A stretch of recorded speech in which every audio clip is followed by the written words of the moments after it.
तुमच्याकडे वेळेची नाही तर प्रायोरिटीजची कमतरता आहे.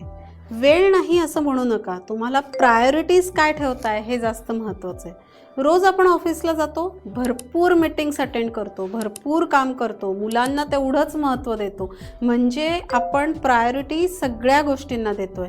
देत नाही आहे तर आपल्या आरोग्याला. तर माझं म्हणणं असं आहे, जर आपलं आरोग्य चांगलं असेल तर आपण आपल्या प्रत्येक गोष्टीला जिथे जिथे आपण प्रायोरिटीज देतोय तिथे आनंदाने त्या गोष्टी करू शकतो.